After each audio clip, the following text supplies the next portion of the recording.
నేను రేవంత్ రెడ్డిని అడుగుతా ఉన్నా, మూసీ నదికి డిపిఆర్ వచ్చిందా? ఇప్పుడు నీ ప్రాజెక్టుకు నువ్వు చేయబోతున్నటువంటి ప్రాజెక్టుకు డిపిఆర్ ప్రిపేర్ అయిందా?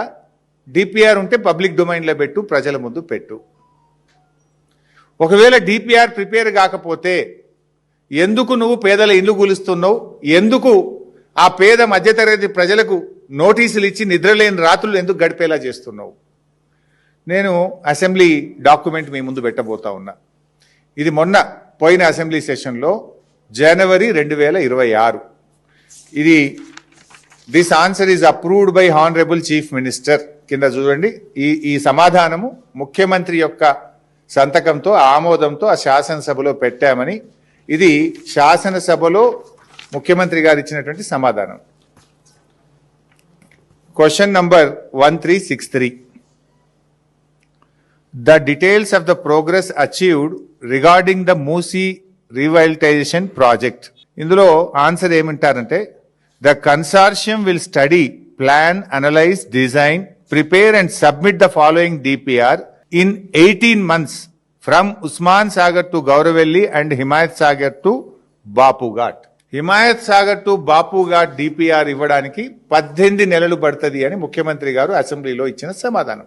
ఎప్పుడు ఇచ్చిన? మొన్న జనవరిలోని. ఇప్పుడు నెల రోజుల కింద, 2 నెలల కింద ప్రభుత్వం ఇచ్చిన సమాధానం ఇది. బాపు ఘాట్ నుంచి హిమాయత్ సాగర్ వరకు డిపిఆర్ ఇవ్వడానికి 18 నెలలు పడుతుంది, మేము ఒక కన్సార్షన్కి ఇచ్చినాము అని ప్రభుత్వం సమాధానం చెప్పింది.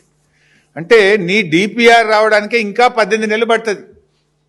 డిపిఆర్ఏ రాకుండా పేదలకు ఎట్లా నోటీసులు ఇచ్చినావు? డిపిఆర్ రాకుండా ఇండ్లు ఎట్లా కూలగొడుతున్నావు?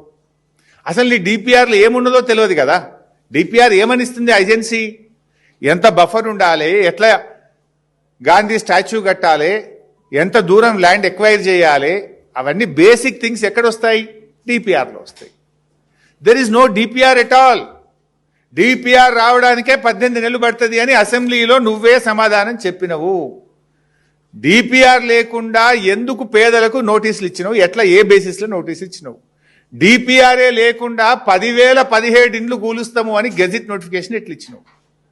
వితౌట్ డిపిఆర్ నువ్వు ఈ నంబర్ ఎట్లొచ్చింది? 10,017 ఇండ్లు కూలుస్తాము అనే నంబర్ ఎట్లొచ్చింది వితౌట్ డిపిఆర్? దీనికి సమాధానం చెప్పాలి. నీ డిపిఆర్ 18 నెలలకు వచ్చేది ఉంటే ఇప్పుడే ఆ పేదలకు ఎందుకు నోటీసులు ఇస్తున్నావు? ఎందుకు బుల్డోజర్లు పంపుతున్నావు? ఎందుకు ఆ ప్రజలకు నిద్ర లేకుండా చేస్తున్నావు? ఎందుకు ఆ పేదల ఇండ్లు చాదర్ఘాట్లో 300 ఇండ్లు కూల్చినావు? దీనికి సమాధానం చెప్పు.